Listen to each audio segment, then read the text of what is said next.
Good morning, Your Honors. My name is Richard Grosso. I'm representing the appellants Alicia Putney, Robert Barber, and Mr. and Mrs. Harlocker. I would like to divide our 10 minutes. I will go first and discuss the big picture and the key issues in the case, and then I would turn it over to Mr. Chef Wright, counsel for Monroe County, the co-appellee, and he will address more the nuances and the details of Public Service Commission law, and I think he'll be fine. How do you want to divide it up?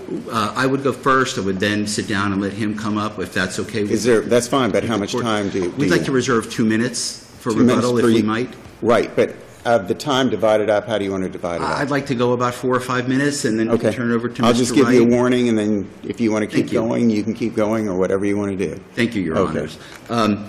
Quick summary of this case. Your jurisdiction here, you review this case de novo. It is a question of law. We believe that the trial judge erroneously dismissed the county's declaratory judgment action by overly reading very broadly what is otherwise a very limited statutory preemption for the Public Service Commission. This case is a land use case. It is not a Public Service Commission case. And I'll move to the first point. The complaint asks the court to interpret Chapters 380 and 163, which are land use laws, in terms of the limited exemption from comprehensive plans based on extension of rights of utilities into rights of way. That was the question on the table. The State Land Planning Agency has jurisdiction over those kinds of issues. Those laws are enforced in local circuit court. The complaint did not raise anything about Public Service Commission laws or territorial agreements. That's the first point.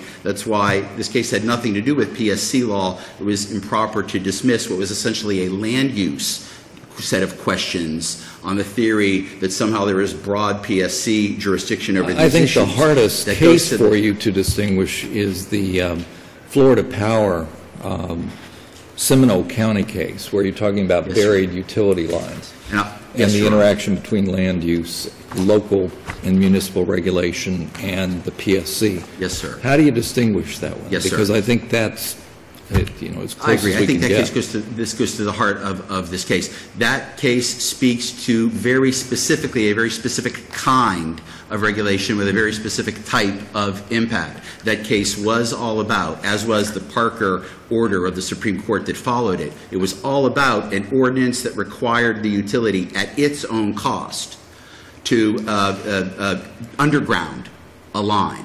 Those cases were very explicitly about the legislature has preempted undergrounding ordinances which directly affect the costs, which directly affect the rates to the Public Service Commission. Narrow holding, very clear holding. The court, at the end of its opinion, hastened to add that the ruling does not limit the ability of cities and counties to require developers of new subdivisions to place their electric power facilities underground. The case goes on to say the basis for all of this is the anti-monopoly, the duplicative service area things about Public Service Commission law, and that if you have a hodgepodge of local ordinances that increase the utilities' costs of service, that's now implicated. So it said this subject, undergrounding, is preempted. Our case is about a local land use regulation that says for environmental reasons, for things related to Chapters 163 and 380, in order to discourage development in an area of critical state concern, there's going to be no electric power here. There's no power there now. The rule says for land use authority, local governments get to decide what kind of development should happen where. That's what the basis of this rule is. So it doesn't bring into play the anti-monopoly, the duplicative service, the kinds of considerations that the Seminole County case, Your Honor, was all about. When we talk about the forum for thrashing all this out, yes, sir. Why isn't the PSC the appropriate forum? Because it's going to determine whether a particular geographic area gets electrification. I'm going to allow Mr. Wright to address that in more length, but because the statutes at issue here really are land use issues. They're not Public Service Commission issues. And it's clear when you read the appellate decisions of Seminole County and you read the statute that there's not a colorable case here for PSC jurisdiction. There's no question of interpreting the territorial agreement here at all. If we carry your argument to its logical conclusion, then the municipal authorities can bar electrification of an area without involving the PSC. That's the concern. I think that might get us into questions of a distinction between what type of facility, Your Honor, and they can do that in certain cases and not in others. And I'm going to allow Mr. Wright, if it pleases the Court, to specifically address that. If I might just take another minute and address the other issues that I think will be helpful here. So there's a ripeness argument that's been made. The complaint clearly alleged. There's applications. There's a real effort to electrify No Name Key. There's clearly this case is clearly ripe. The motion to dismiss was not based on ripeness considerations. It was dismissed with prejudice, and so the issue is clearly cast in terms of there's a real authority, there's a real controversy here. The Declaratory Judgment Act was there to prevent an inflexible application of the ripeness requirement in a case just like this, where there's some real financial and other impacts of the controversy that's going on, and it was important for the Circuit Court to address this case. And then the final point I'll make, and then I'll sit down, as a matter of law, for the Court to even have considered the territorial agreement, which, as Mr. Wright will tell you, is irrelevant, was a violation of the rules of civil procedure. It's a fact. It's not a law. A PSC order, as opposed to a PSC rule, is not a law. And so, as a matter of civil procedure law, was an error for the Court to even consider that. With that, I will sit down and allow Mr. Wright to address the Public Service Commission rules that are implicated, at least allegedly here. Thank you. No problem. Thank you, counsel. Mr. Wright. Thank you, Your Honors. May it please the Court. Robert Sheffel Wright, appearing on behalf of Monroe County. I'll had some comments. I'll get right to it. The Seminole case related to the effect on the rates to be charged by public utilities. So there's a mandate. It has consequences for the rate base and the computation of rates, and so that's PSC. Correct. Yes, sir. The courts held, and the PSC said, and the utilities in both Seminole and City of Parker said, we'll put the lines underground. You have to pay, you, the cities or county in Seminole County, have to pay the difference in cost between what it would cost us to install overhead facilities and what it will cost us to install underground facilities. Do you think there is a scenario in which the local land use authorities can bar the electrification of a particular territory without being before the PSC?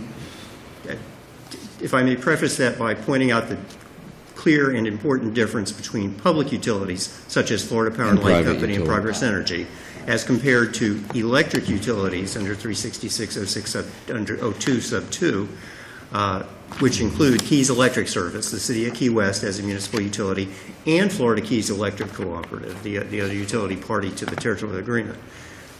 There is a real difference because public utilities have a statutory mandate, which the PSC is charged to enforce pursuant to Section 366.03, to provide safe, adequate, and sufficient service to anybody applying, therefore, in their service territory on terms and conditions as required by the Commission.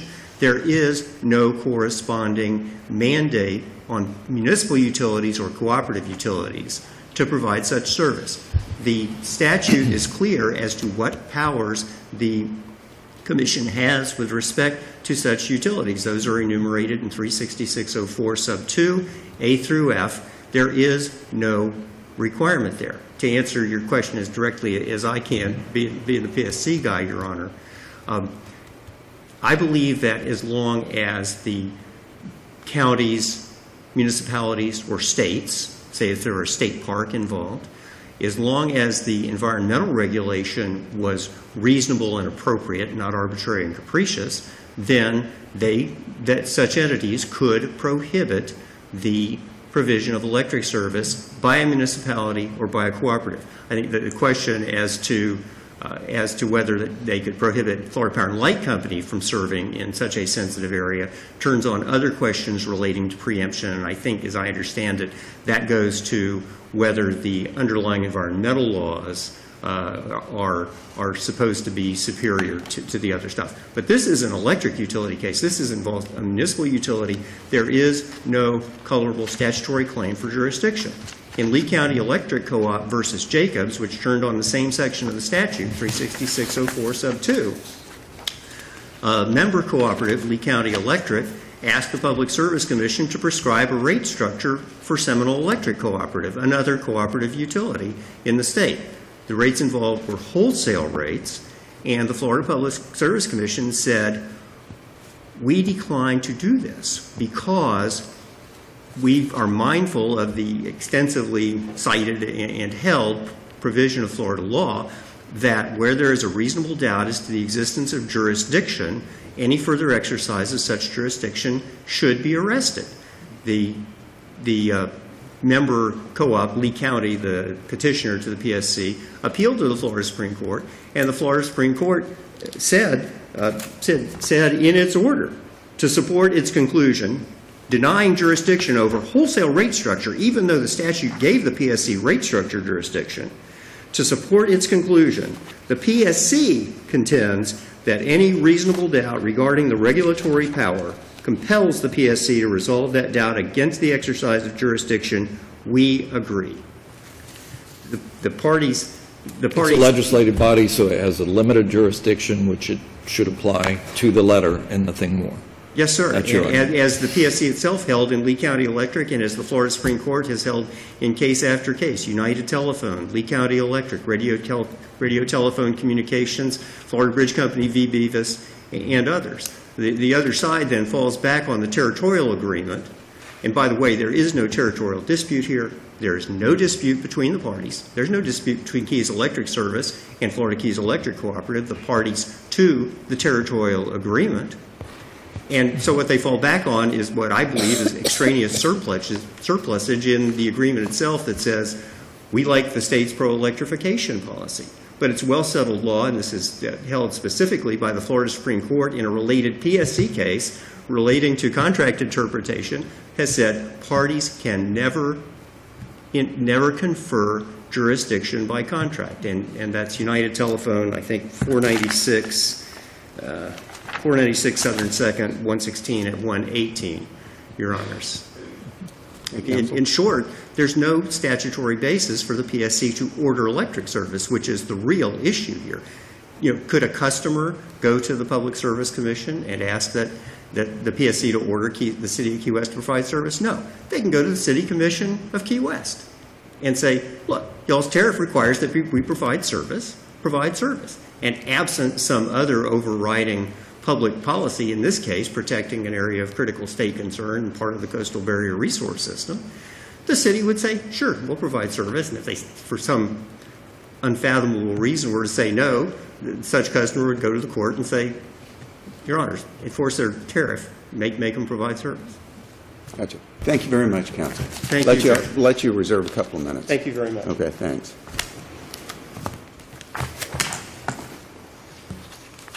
Good morning. Good morning.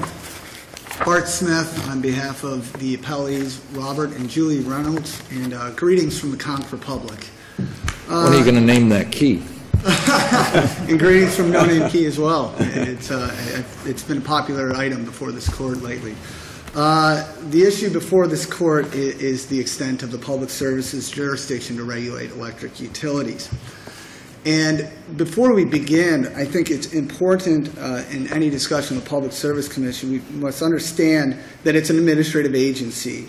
And as an administrative agency, broad deference must be given to its interpretation of the statutes that empower it. And that includes Chapter 366, which is what gives the Public Service Commission power to regulate utilities. Under Florida Statute 366, the PSC derives its jurisdiction under Section 366.04. What the appellants keep referring to is only Section 2, though, subsection 2.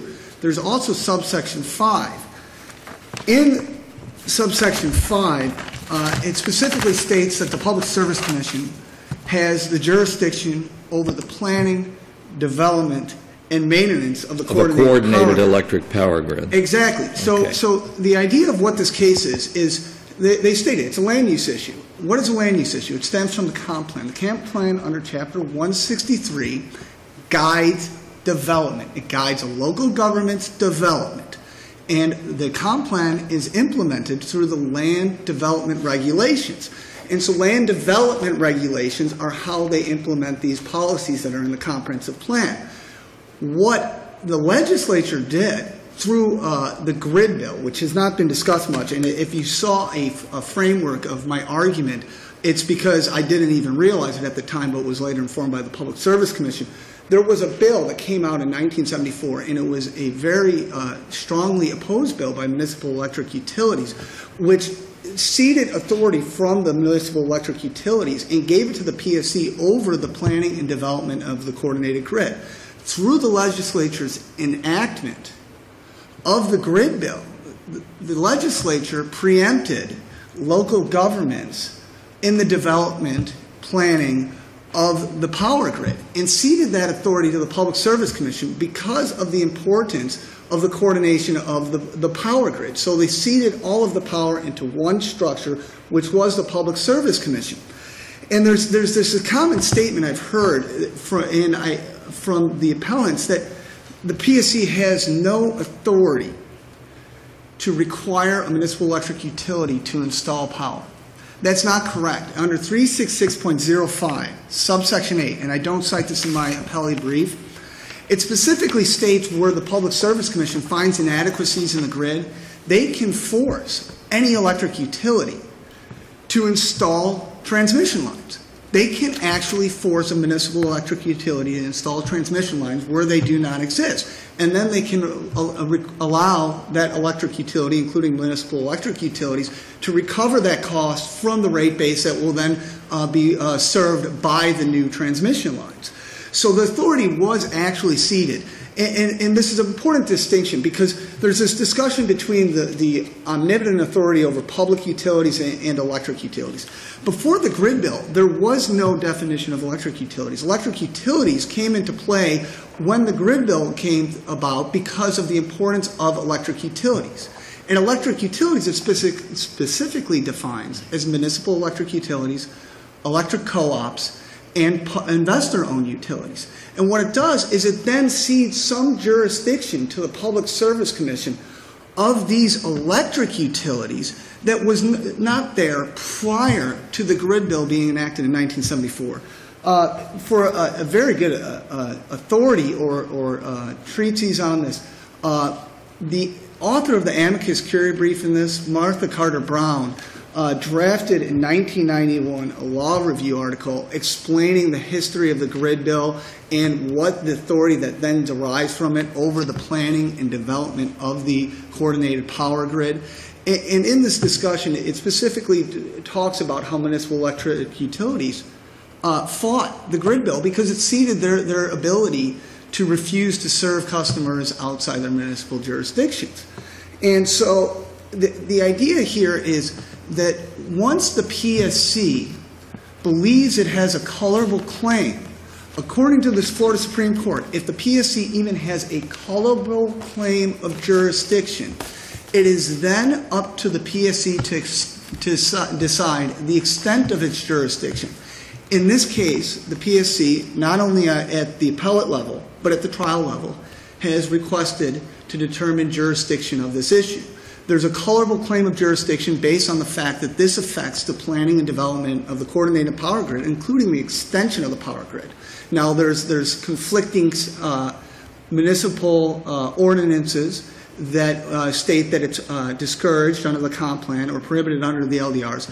But as Judge Salter aptly pointed out, in Seminole County, the case was that what the PSC is capable of interpreting local ordinances in order to determine what the proper course of action is. So in this case, the trial court was correct in ceding the jurisdiction to the PSC in order to determine whether or not power lines should be extended to known entities. So it's a gatekeeper question in your view. It's really a threshold jurisdictional determination that has to be made first by the PSC, and then it can accept or decline the particular dispute. Exactly. And it does, in certain instances, decline jurisdiction.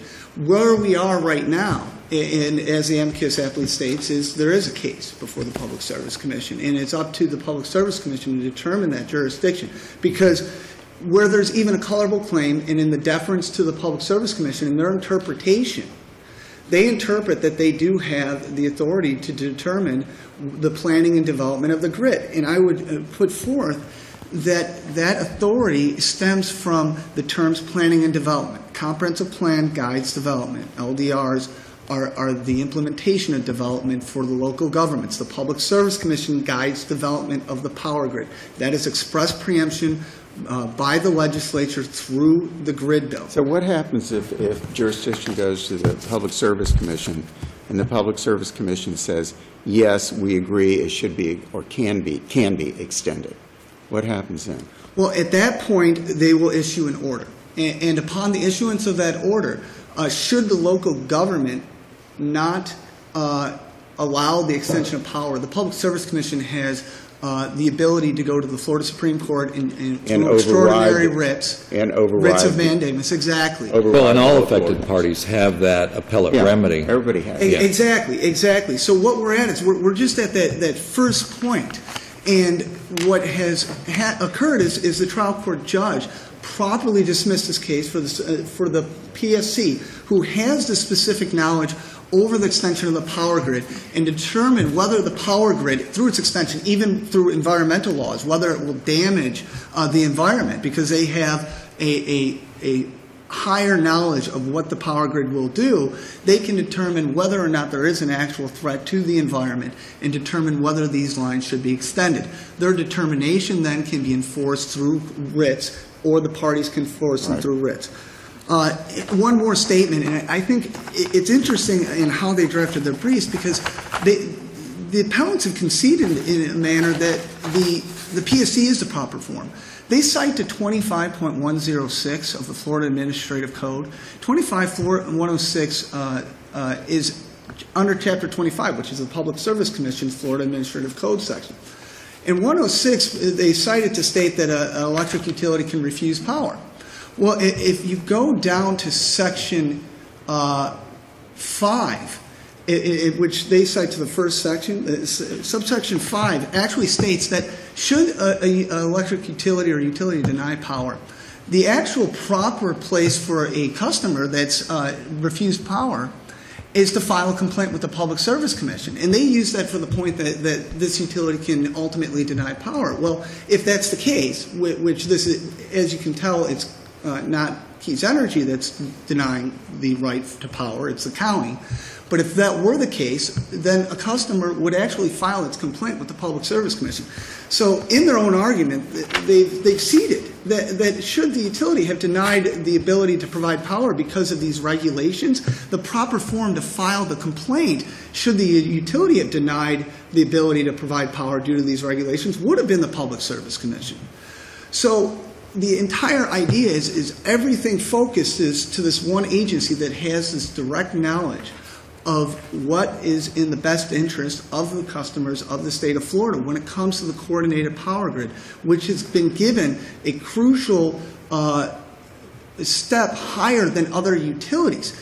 There is no stormwater utility section in the definitions. There is no water utility section. It is specifically electric utilities that the legislature identified as of such a great importance that there was a need to have a central agency to develop the grid and to ensure this grid was developed properly.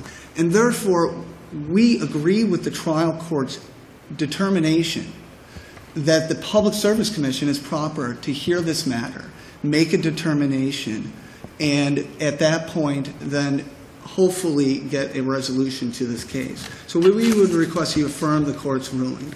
Thank you, Counsel. Any further questions? Thank you. Thank you. Couple of minutes.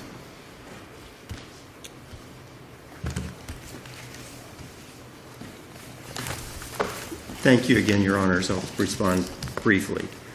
First, as to the question of the Public Service Commission's any deference due to the Public Service Commission, this is not a PSC order that's on appeal. If it were, then the question of deference might come into play. I'm not sure that it does when the PSC is participating as an amicus. Second, as the Florida Supreme Court held in United Telephone, deference, however, cannot be accorded when the PSC Commission exceeds its authority. At the threshold, we must establish the grant of legislative authority to act, since the Commission derives its power solely from the legislature. Again, there is no express power for the PSC to require service. Regarding the issue of planning, development, maintenance of coordinated for private utilities grid, actually that applies to everybody. That applies to public and municipal utilities. But there's a big difference between planning, development, maintenance, coordination. There's no planning issue here. There's no coordination issue here. If service is to be provided, it'll be provided by Keys Electric Service. It'll be planned and implemented in accordance with established rules, the National Electrical Safety Code, and so on. The issue, that's not the same as the authority to require service. And similarly, with respect to the other citation to 36605 sub 8, that does give the PSC the authority to order the installation of transmission lines and power plants. This is not a case involving the installation of transmission lines. These are distribution lines to a very small, localized community where, by intention and by design, there has never been electric service provided. If the legislature had meant to give the Public Service Commission the power to require municipal utilities to provide service, it could have and presumably would have done so, just as they did in enacting Section 366.03, which provides the express statutory mandate that public utilities shall provide service, safe, adequate, and sufficient service to customers as required on terms and conditions as required by the Commission. Developing a coordinated grid, planning and maintenance are not the same thing. With regard to Bryson and the colorable claim argument, Bryson was a very different case. One, it really involved the definition of what is a public utility. The party in interest there was Geller Management Corporation, a manager of a condominium association that resold electricity, and the question there was whether Geller Management was in fact a public utility under Florida law. That's clearly an issue for the Florida Public Service Commission to define who is and who is not a public utility. In short, Your Honors, and by the way, as regards the pending PSC case, that was filed well after the county's deck judgment action was filed below. In short, there is no statutory basis for the PSC to require service. No deference is due where the PSC exceeds its authority. The PSC itself has said on a even closer case that where there is any reasonable doubt as to the lawful existence of a particular power that's being exercised, any further exercise should be arrested. We submit to you that that is the case here. We believe you should reverse and remand for further proceedings. Thank you. Thank you, counsel. Thank you all very much.